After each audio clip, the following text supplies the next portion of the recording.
cada una de las etapas de desarrollo de la espermatogénesis o incluso en el proceso de fecundación, implantación y desarrollo embrionario, como vamos a ver más adelante en esta plática que estamos teniendo. ¿Qué hacen estos compuestos? Pues bueno, pueden mimetizar efectos de las hormonas, pueden antagonizar efectos de hormonas endógenas, pueden alterar la síntesis y el metabolismo de esas hormonas o incluso pueden unirse a los receptores de proteínas esteroideas, interfiriendo con la actividad normal en el proceso, por ejemplo, de la espermatogénesis. Decirle a un varón que él es infértil es un tema bastante complejo. A veces nosotros hemos tenido pacientes con muestras seminales muy patológicas y hemos dicho a este paciente, bueno, su semen solamente es apto para realizar una técnica de reproducción asistida como la inyección intracitoplasmática de espermatozoides, y de repente, 2 o 3 meses más tarde, el paciente nos dice, doctora, me embaracé, tuve un aborto, nos dice, mi pareja se embarazó, tuvo un aborto, o nos dice, me embaracé y tenemos un embarazo normal. Es extremadamente complejo decirle a un varón si él es realmente fértil o infértil. La única herramienta que nosotros tenemos aceptada para el diagnóstico del potencial fértil de un varón es el análisis del semen. Pero aquí quiero ser enfática en una cosa. Desde que nosotros empezamos a trabajar aquí en Honduras, yo he visto muchos seminogramas, muchos espermogramas a lo largo de estos 6 años, y me he dado cuenta que hay laboratorios que todavía nos están dando seminogramas o espermogramas con reportes de los parámetros antiguos. Actualmente los parámetros aceptados para evaluar a un hombre como normal son los parámetros del 2010 que ha planteado la Organización Mundial de la Salud. Eso ha cambiado. Ahora, ¿cuándo nosotros vamos a evaluar a un varón como infértil? Hay 3 tipos de seminograma o 3 tipos de estudio y en dependencia de lo que nosotros queremos evaluar, vamos a solicitar uno de estos estudios.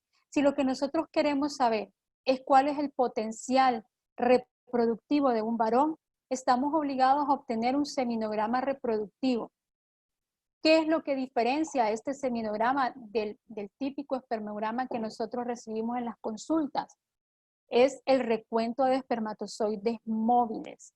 Todo varón que nosotros queremos estudiar su potencial de fertilidad, estamos obligados a conocer cuál es el recuento de espermatozoides móviles de este varón. También tenemos el seminograma diagnóstico, en donde no necesitamos un REM, no necesitamos saber un recuento de espermatozoides móviles, únicamente nos regimos por los parámetros que ahora se los voy a explicar. O algunas veces, que es el que más realizan o el que más solicitan los urólogos, pedimos un espermograma post-vasectomía y lo único que queremos saber es si ese varón tiene espermatozoides o si los espermatozoides que tiene son móviles o no son móviles.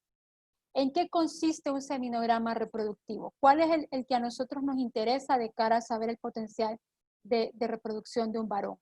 Está basado en un examen macroscópico, un examen microscópico y un recuento de espermatozoides móviles. En ese espermograma siempre y sumamente importante los datos personales, la indicación por la cual pedimos ese espermograma, la hora a la que se recogió esa muestra y, muy importante, el tiempo de abstinencia sexual que debe tener su paciente para poder realizarse un espermograma reproductivo es 2 o 3 días. Nos llegan a menudo varones que dicen, no, yo voy a estar con 10 días de abstinencia sexual para poder tener una mejor muestra. Ese varón lo que va a obtener es un seminograma que va a informar una gran cantidad de espermatozoides muertos, y tal vez esa no sea la realidad de esa fracción de espermatozoides o de esa evaluación de ese varón. Es importante el tiempo de abstinencia, solamente 2 o 3 días.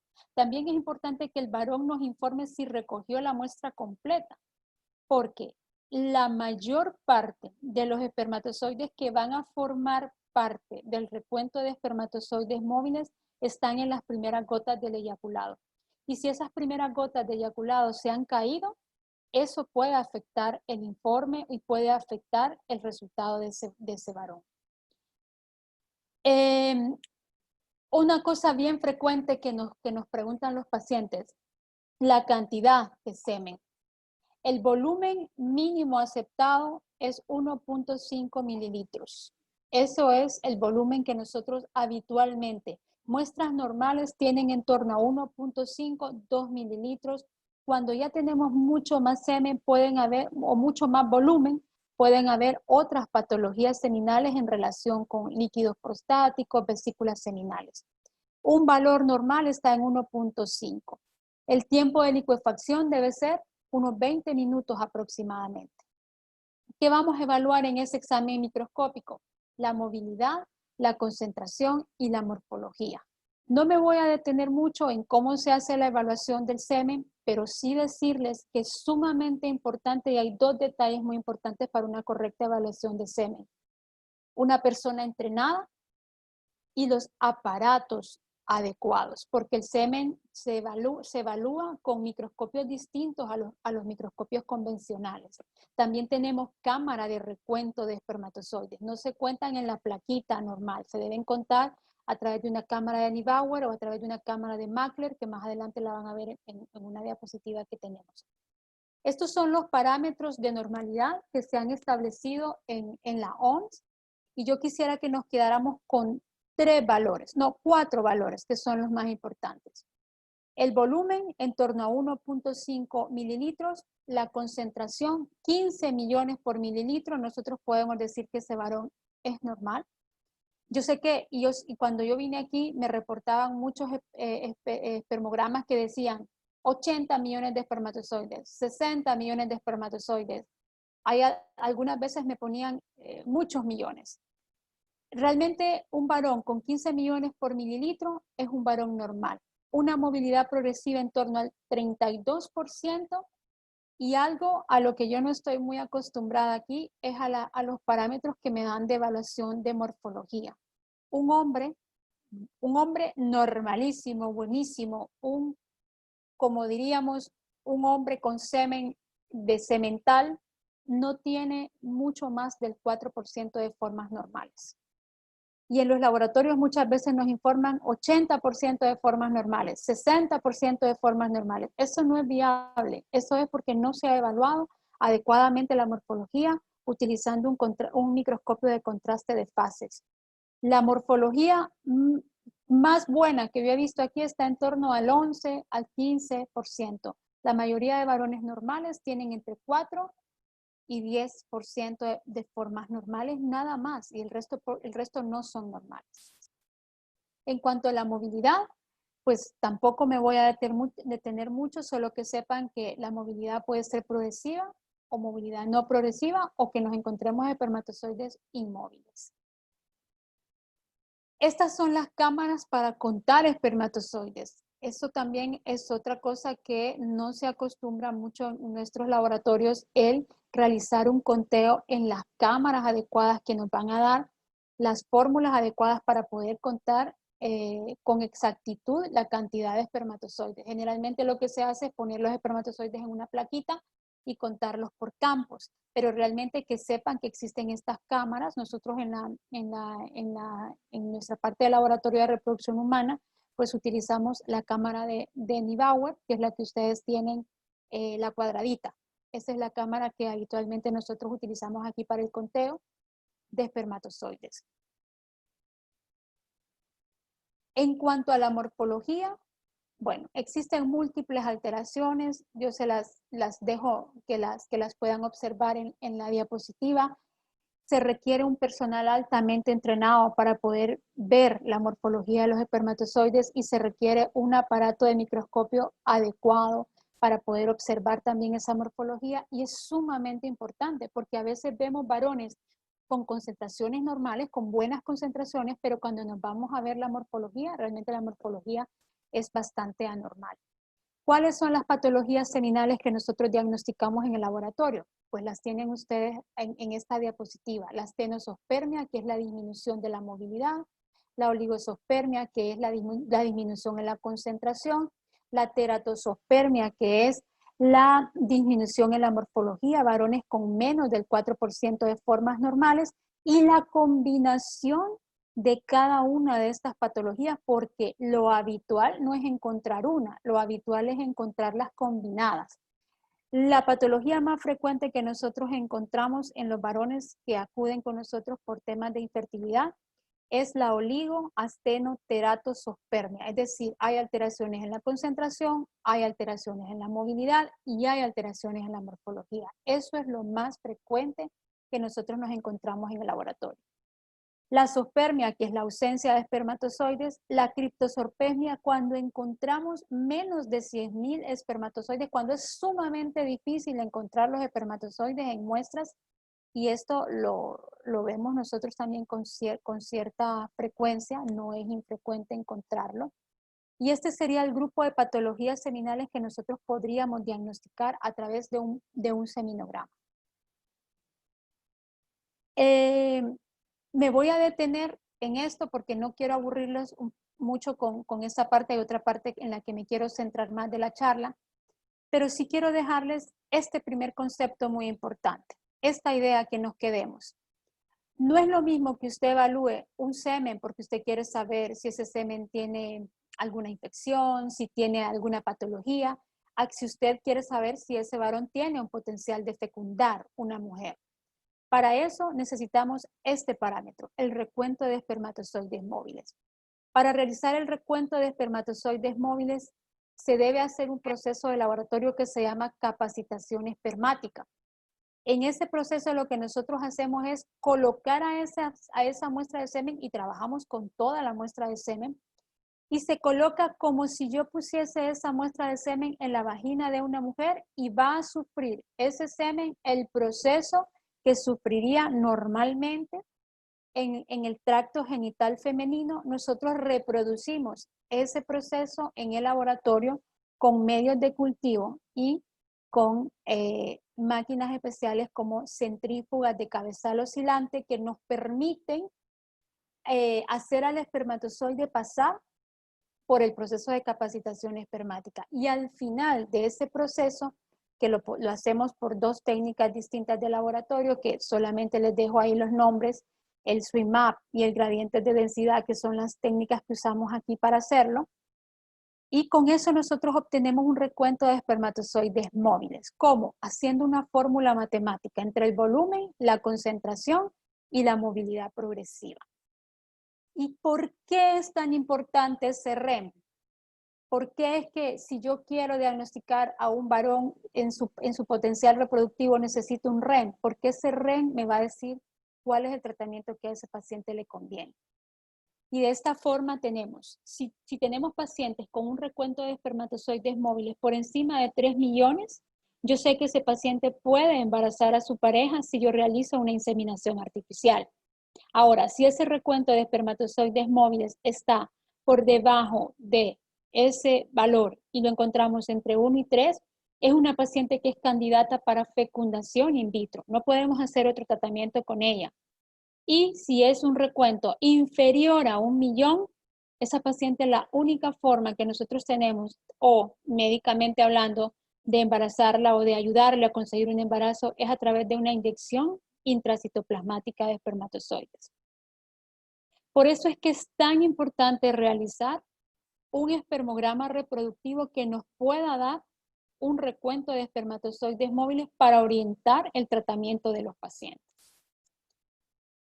En esta diapositiva quiero resumir la conclusión de esta primera parte. Es muy importante que hagamos un diagnóstico adecuado de los sémenes de nuestros varones, porque existe mucha patología, porque a lo largo de los años esto ha ido avanzando, cada vez tenemos sémenes de peor calidad. Es importante realizar las pruebas en un centro especializado de reproducción asistida si lo que queremos es determinar potencial fértil del varón. Si yo quiero determinar una patología, me sirve cualquier espermograma, cualquier seminograma. Pero si yo lo que quiero es determinar potencial de fertilidad de un varón, estoy obligado a realizar una técnica de laboratorio, capacitación espermática, ya sea con swim map o con gradientes de densidad, que son las dos técnicas que se utilizan. Es importantísimo la evaluación adecuada del semen en cuanto a parámetros reproductivos. Es muy importante que sepamos cuáles son los hábitos del varón. Y ahora vamos a ver por qué. Y aquí es donde va a entrar todo este tema del por qué estamos hoy reunidos aquí a través de catálisis con el uso de antioxidantes. Los hábitos del varón nos van a orientar muchísimo en cuanto a qué patologías puede tener este varón. Si tenemos varones que consumen Coca-Cola, bebidas energizantes, exceso de café, nosotros podemos empezar a hablar en ese varón de la fragmentación del ADN espermático. Y este es otro mundo bien complejo en donde nosotros nos encontramos todos los días en la disyuntiva con los pacientes de reproducción asistida. La fragmentación del ADN espermático es sumamente frecuente. Puede fragmentarse el ADN en cadenas sencillas, eso nos lo va a provocar el estrés oxidativo que se produce por múltiples factores como la ingesta de estos productos que les he dicho, Coca-Cola, tabaco, alcohol, bebidas energizantes, son los principales que producen el daño por estrés oxidativo y lo que hacen es roturas de la cadena sencilla del ADN de los espermatozoides. También pueden haber roturas de cadena doble. Eso ya es un origen enzimático y ya es algo más intrínseco, más endógeno, más patológico o patología orgánica. Sin embargo, la ruptura y los efectos nocivos que producen el estrés oxidativo y el aumento de sustancias reactivas al oxígeno en el entorno donde se está formando los espermatozoides y que nos estemos con mucha presencia de radicales libres, va a producir daños severos en los espermatozoides que nos van a impedir la fecundación adecuada, y ya vamos a ver cómo no solo influye en la fecundación, sino también influye en lo que es la implantación, en los abortos tempranos. A veces pensamos o generalmente la idea que tenemos los ginecólogos es que cuando nuestra paciente aborta, casi siempre le achacamos la causa no, es la señora tuvo un aborto, un embrión de mala calidad. Muchas veces y el origen de los abortos tempranos está muy relacionado con la fragmentación del ADN de los espermatozoides, muy influida por todo este estrés oxidativo del que estamos hablando en relación con la alimentación y todos aquellos complejos disruptores endocrinos a los cuales está expuesto el varón. Y aquí es donde entramos nosotros en algo que hemos implementado nosotros en la clínica, y es que a todos los varones que se van a someter a tratamientos de reproducción asistida, fecundación in vitro, inyección intracitoplasmática, biopsias de diagnóstico genético preimplantacional, que también ya las estamos haciendo. Este año hemos tenido la oportunidad de realizar bastantes ciclos de DGP. Estamos tratando de contrarrestar ese estrés oxidativo de forma administrando antioxidantes de forma exógena, es decir, dándole a nuestro paciente un complemento. En este caso, decirles que llevamos en Honduras 2 años ya haciendo fecundación in vitro, y todos los pacientes a los que nosotros vamos a someter a nuestros procesos de reproducción asistida, todos están suplementados con el espermotren.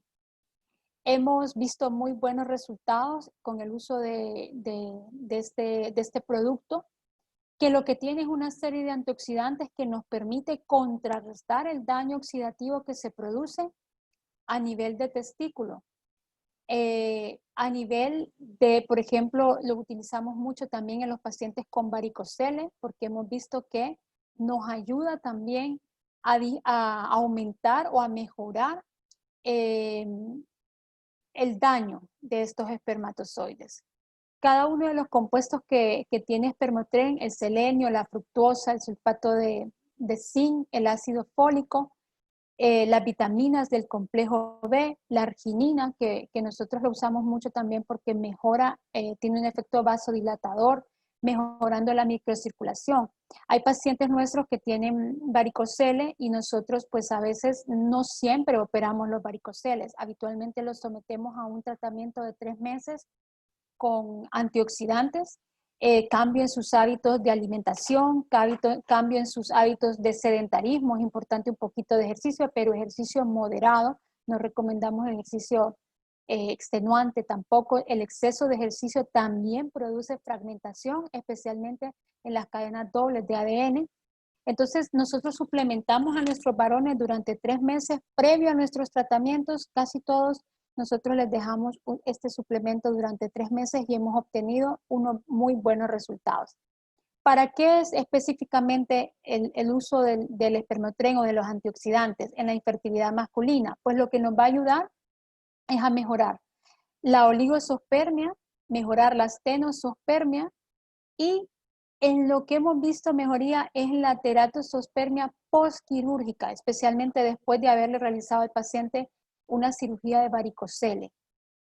En eso hemos visto mejoría. ¿Cuáles son los efectos que tiene? Pues un mejor efecto vasodilatador, un mejor reflujo venoso, con lo cual mejora la temperatura, porque los espermatozoides son muy sensibles a la temperatura y al tener un efecto vasodilatador nos hace mejorar estos efectos, favorece la espermogénesis, aumenta la calidad del esperma y hemos visto franca mejoría en la movilidad de los espermatozoides al realizar el tratamiento completo. Guatemala y hasta el Ecuador. ¿Por qué lo hacemos 3 meses? El ciclo de espermatogénesis en un varón dura 3 meses. Una fracción de espermatozoides que usted analiza, usted va a analizar, cuando yo obtengo una muestra de semen de un varón, ese semen es el semen de los últimos 3 meses. Entonces, para obtener una mejoría y para poder ver efectos de los antioxidantes en los varones, utilizamos ciclos de 3 meses. La dosis. Yo sé que la ficha técnica de espermotren nos dice que 3 comprimidos al día. Nosotros utilizamos 2 comprimidos al día. Lo hemos dejado en una forma intermedia. Creemos que con 2 comprimidos al día es suficiente, pero no solamente lo usamos en los varones con patología. Lo usamos también en los varones sanos, en los varones normales que se van a someter a una técnica de reproducción asistida. Utilizamos también los antioxidantes por ciclos de 3 meses. Y es muy importante que siempre hagamos un periodo de descanso. Siempre hay que darle un periodo de descanso de 1 mes, ya que también el espermatozoide debe sufrir su ciclo de apoptosis, muerte celular programada, y debemos darle 3 meses y dejarle descansar 1 mes para que también los espermatozoides que tienen que sufrir apoptosis pues puedan sufrir su proceso normal. Solamente decirles, la fragmentación del ADN de los espermatozoides es algo bien difícil de diagnosticar. Nosotros realmente lo hacemos aquí por clínica y el tratamiento muchas veces lo damos de forma empírica utilizando los antioxidantes.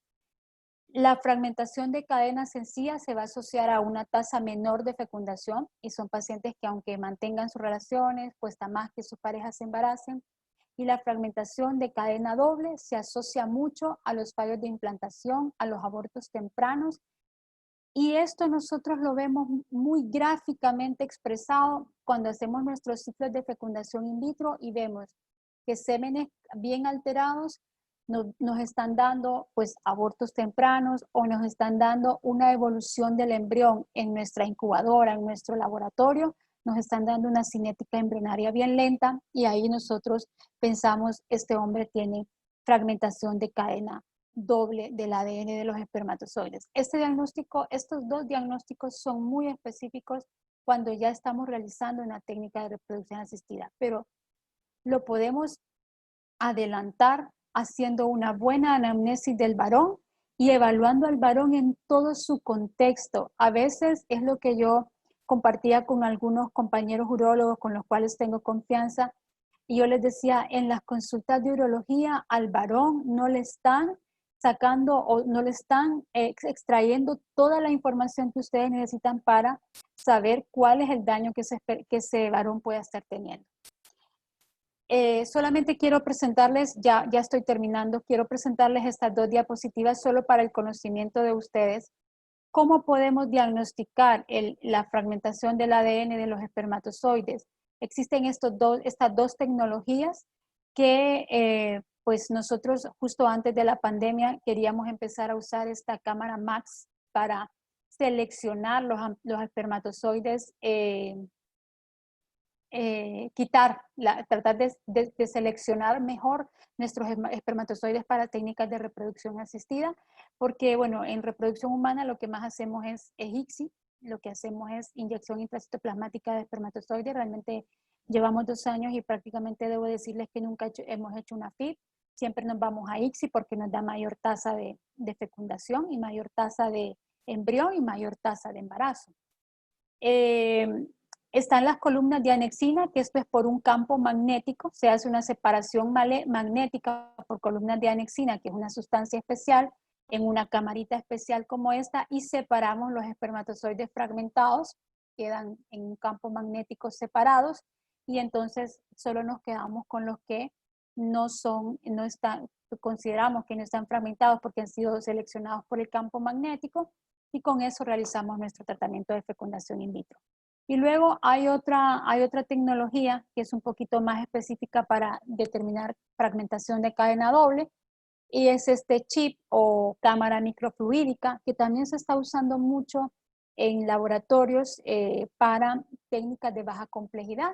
Es una camarita que ya viene como prefabricada, en donde solo colocamos la muestra de semen completa, y esa muestra se va como filtrando en una cámara especial y nos va seleccionando los espermatozoides que luego se pueden utilizar pues para técnicas de reproducción asistida, como la inseminación artificial o como la fecundación in vitro. Estas son 2 herramientas que solo lo menciono brevemente para su conocimiento, pero que existen herramientas con las cuales nosotros podamos seleccionar o diagnosticar la fragmentación o mejorar la fragmentación del ADN de los espermatozoides.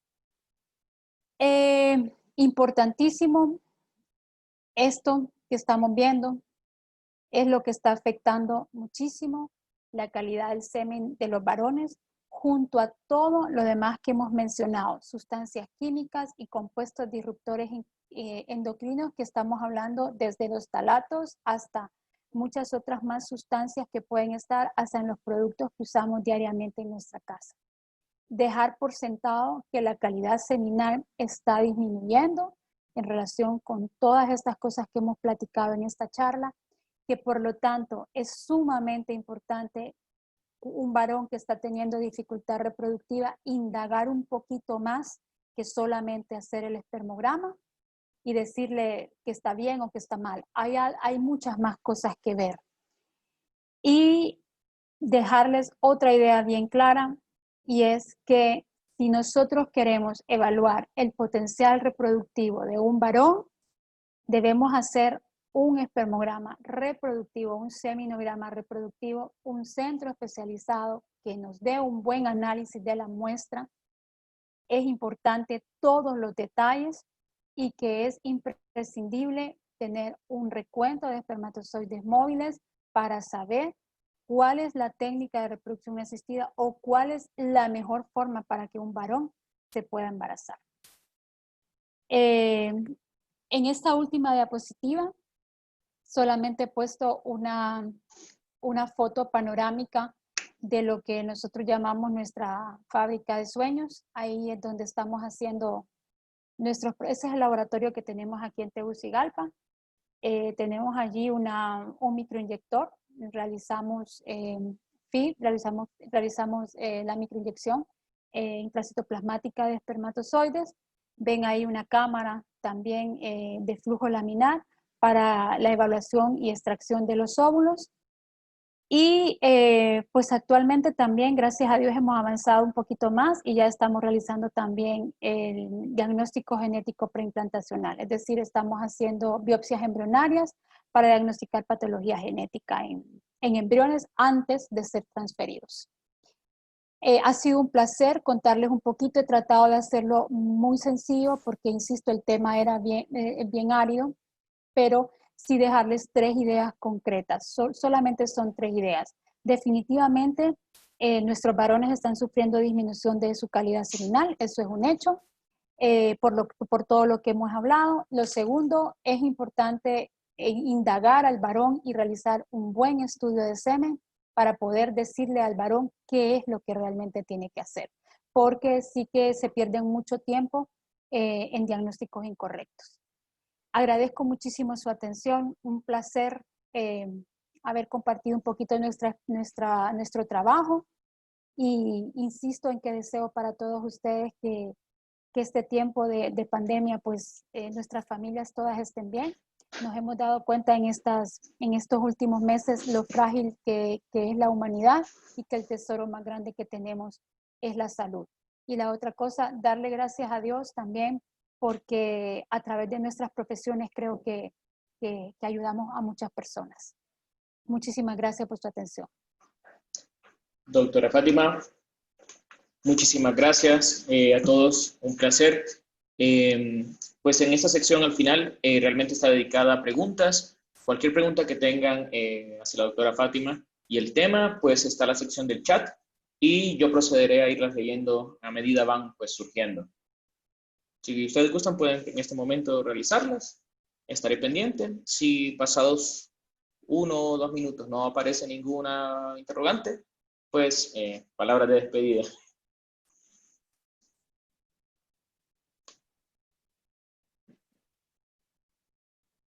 Excelente tema. Gracias por la oportunidad, dicen, doctora. Bendiciones. Dice iPhone, avances importantes en el ramo de la fertilidad. Éxito siempre. Excelente charla. Muy buen nivel científico de la conferencia, dicen también.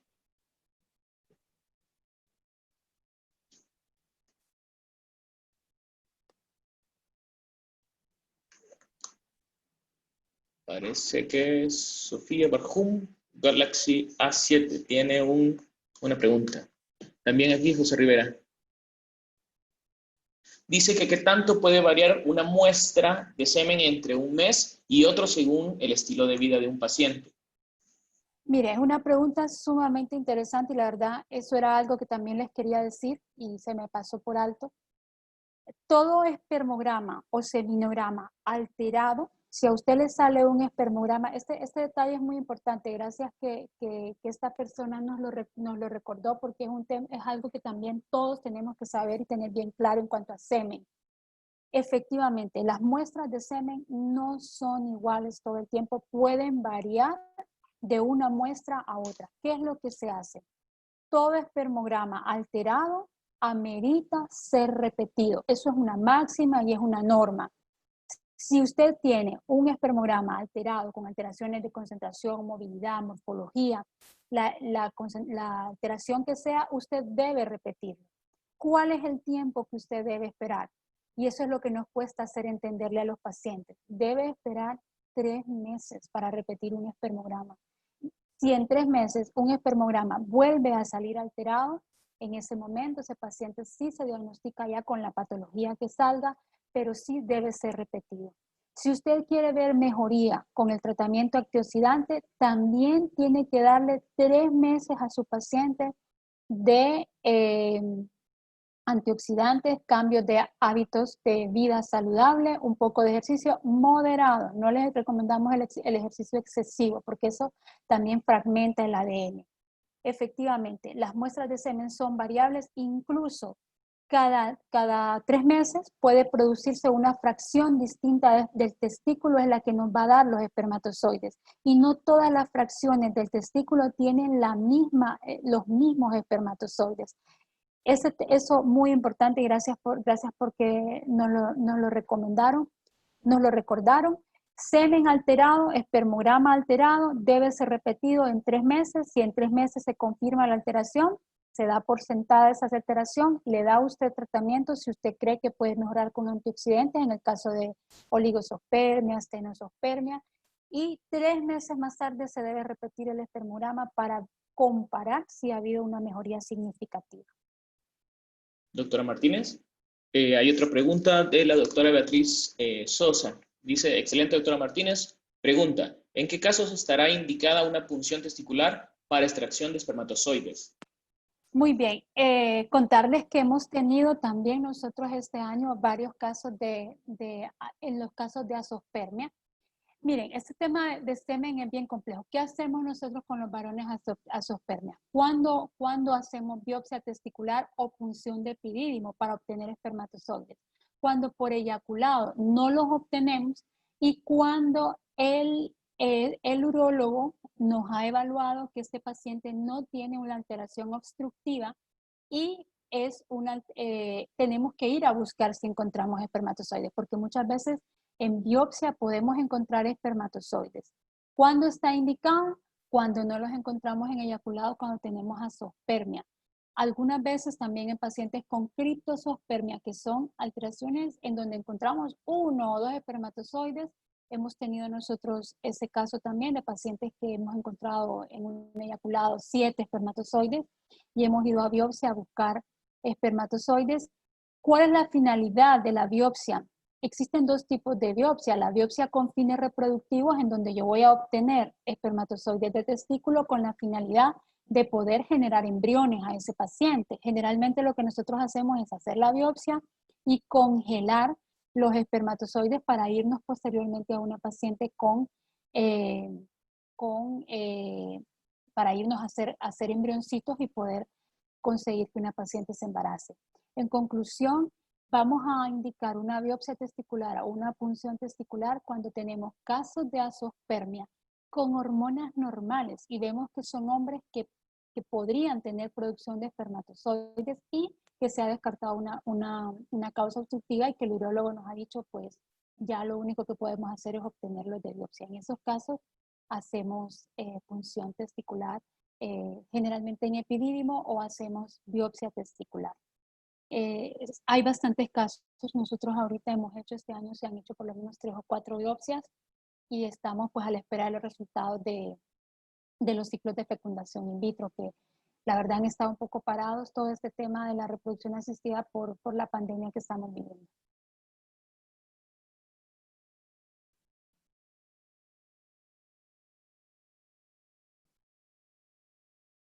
No le escuchamos a Isaac. Es que estoy probando el lenguaje de señas. Dice el doctor Oscar Gutiérrez, ¿tratamiento o cómo estudiar la azospermia?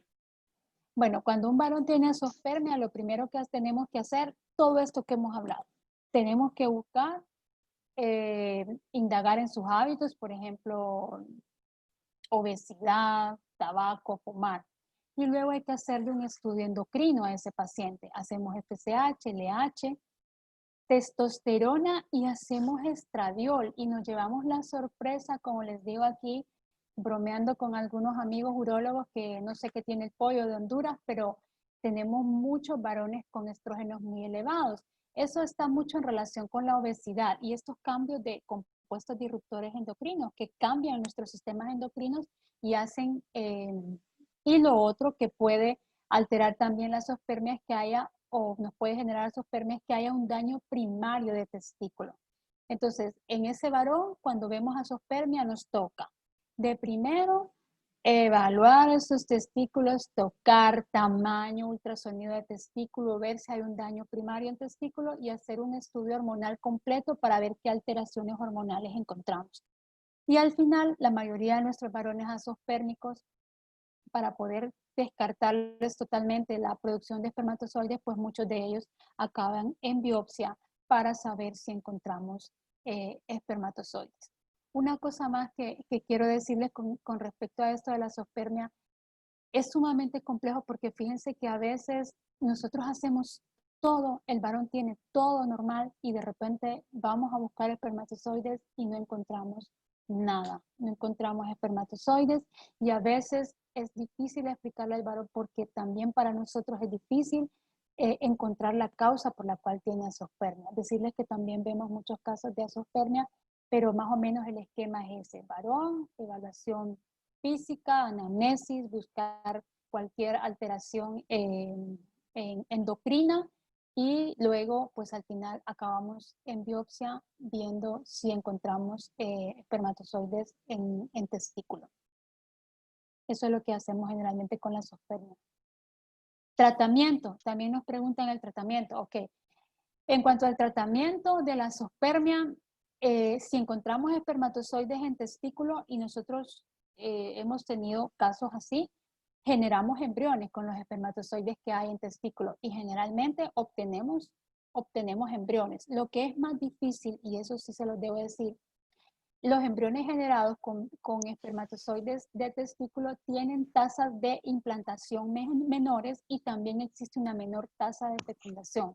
No obstante, hay casos que obtenemos embriones y obtenemos embarazos. Entonces el tratamiento en realidad sería, si encontramos espermatozoides en testículo, generar embriones a través de un ciclo de inyección intracitoplasmática de espermatozoides, y si no encontramos, pues lo que se le oferta a estos pacientes, si lo aceptan, es la donación de semen.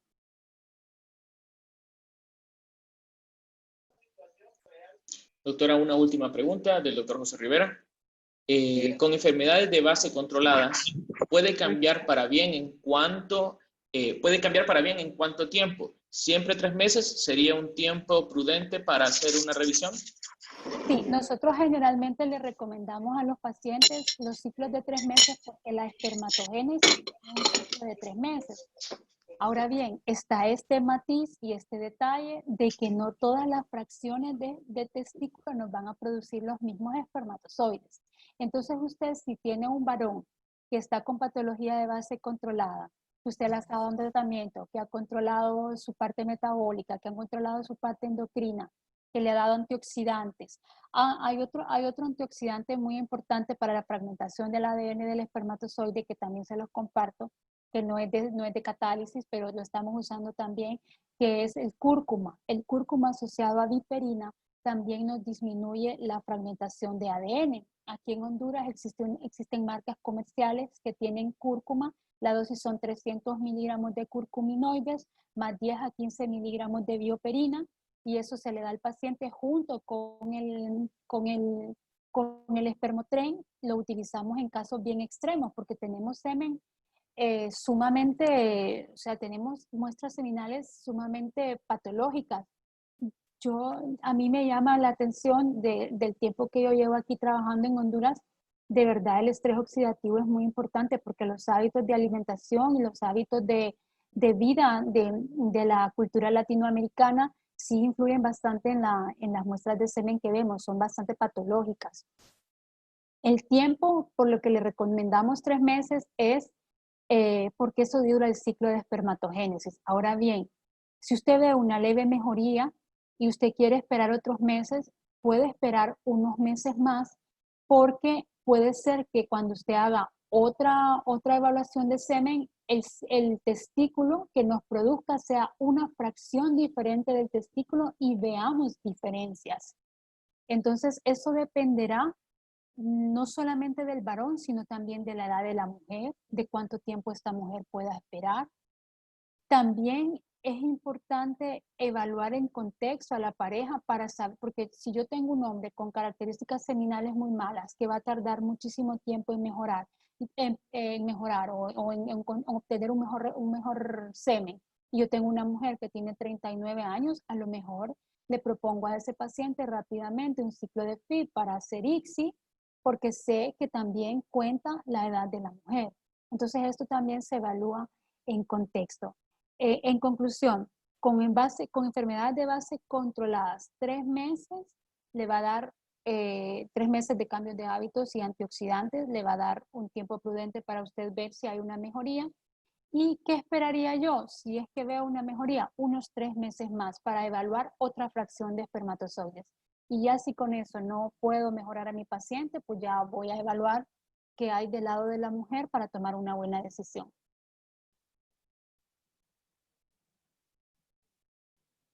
Doctora, creo que surgió una última pregunta. Dice: buenas noches, quisiera saber ¿qué se hace en caso de SD de Sertoli Solo. Bueno, hay algunas cosas que al final indudablemente pues van a quedar pues hacer cosas más complejas. Como por ejemplo, pues ofrecerle a los pacientes donación. En Honduras es difícil el tema de la donación, se acepta con,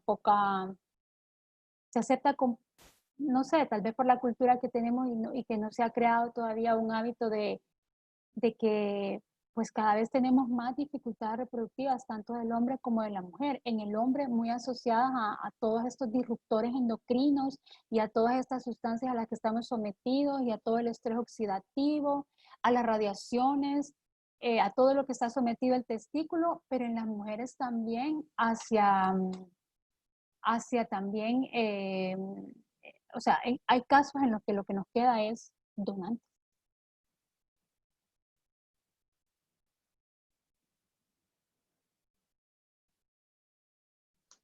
Doctora, veo que, bueno, le agradecen, que muy amable, dice el doctor Rivera.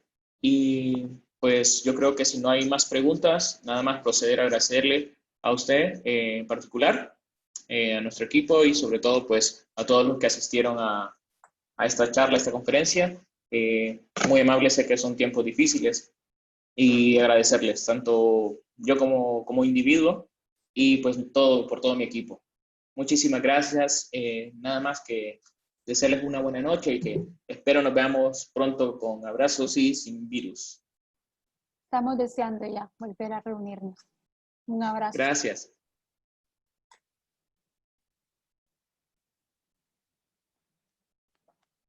Lo intentó. Yo pude intentar. Tuve la chance. ¿Por qué? Cuando los caminantes fueron por él, se abrió un espacio. Yo podía saltar, correr, evadirlos, llegar hasta un auto y con él alejar a toda la horda. Y si lo hacía, Spencer había muerto. Pero no lo hiciste. ¿Por qué? Tuve que salvarlo porque eres tu hijo. No te creo.